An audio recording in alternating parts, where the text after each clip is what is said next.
네, 세계 증시 소식을 빠르게 새벽 배송해드리는 글로벌 증시 시간입니다.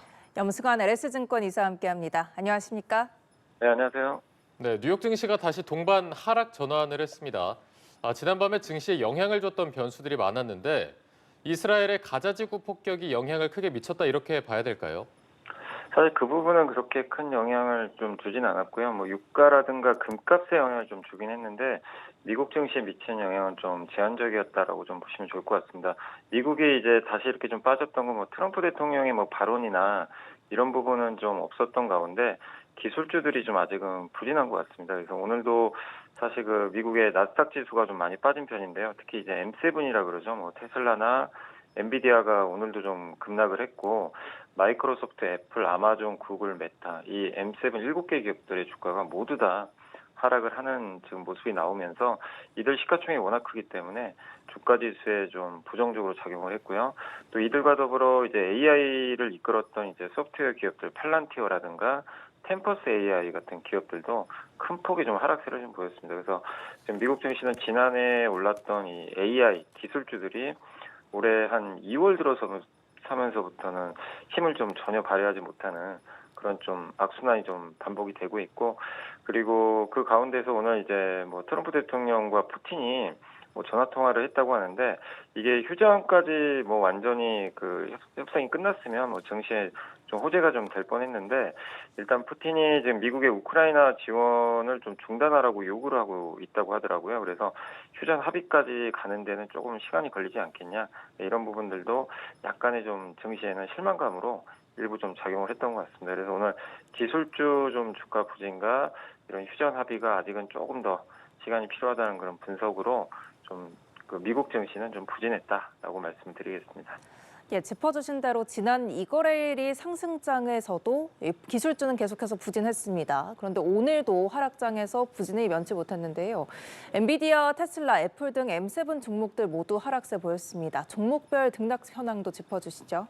네, 오늘도 좀 이게 테슬라가 요즘에 굉장히 좀 부진한데요. 오늘도 5.3%나 크게 좀 빠지고 말았는데 이 테슬라가 그동안 좀 많이 올라서 뭐 빠졌던 부분도 좀 있겠지만 최근에는 좀 이 경쟁력에 대한 좀 의문을 좀 갖는 이제 투자들이 좀 늘어나는 것 같아요. 그러니까 오늘도 이렇게 빠졌던 거는 중국의 반격 때문인데 중국의 BYD가 지금 주가가 사상 최고치로 지금 치솟았거든요. 근데 그 이유가 5분 충전으로 400km를 달릴 수 있는 이제 충전 기술을 도입한다고 이제 발표를 했습니다. 근데 5분 충전이면 사실 그냥 내연기관차랑 좀 비슷한 상황이 될 수도 있다 보니까 엄청난 이제 경쟁력을 확보할 수가 있겠죠.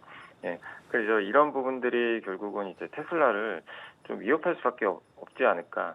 이런 좀 그 우려가 좀 제기됐고, 또 중국의 지커라는 그 전기차 회사가 이제 뭐 자율주행과 관련된 그런 부분을 좀 일부 그 소프트웨어를 고객에게 무료로 좀 제공하겠다. 사실 이건 비싼 돈을 주고 해야 되는 그런 기능들을 차에 그냥 무료로 탑재시켜 주겠다.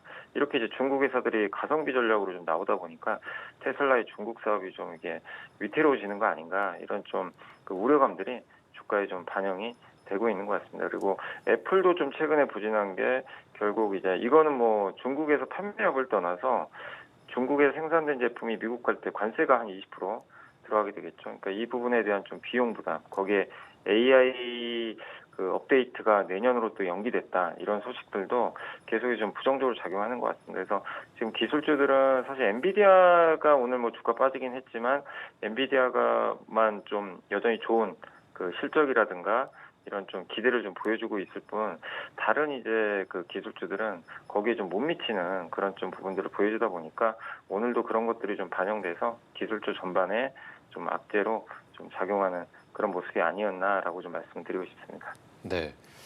최근의 상황을 보면 미국의 관세 정책 불확실성도 있고요. 또 이스라엘의 가자지구 폭격, 또 미 연준의 금리 결정까지 남아 있습니다. 향후 증시에 영향을 줄 수 있는 요인들이 좀 복잡하게 작용하고 있다고 볼 수 있는데 특히 주목해야 할 변수는 어떤 것들이 있는지 한번 짚어주시죠.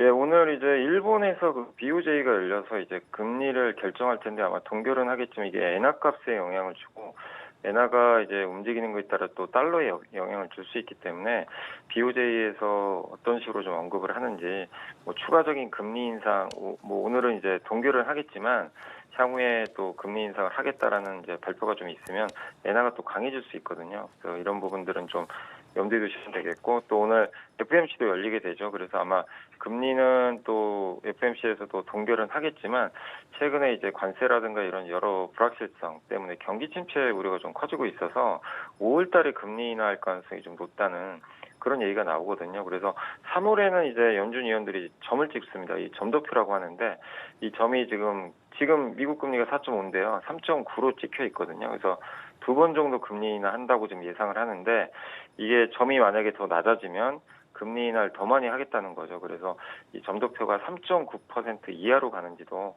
한번 확인하시면 좋겠고 마지막으로 그리고 내일은 이제 뭐 우리나라에도 영향을 좀 주겠지만 마이크론 이제 세계 메모리 3위 업체가 실적 발표가 예고가 돼 있습니다. 근데 이 기업도 AI 반도체 공급을 좀 하고 있기 때문에 그 엔비디아에 그래서 이 마이크론의 실적도 글로벌 반도체나 우리나라 증시에도 영향을 좀 줄 수 있어서 확인을 해보시면 좋을 것 같습니다. 예, 오늘 글로벌 증시 여기서 마무리하도록 하겠습니다. 지금까지 염승환 LS증권 이사와 함께했습니다. 말씀 고맙습니다. 고맙습니다. 네, 감사합니다.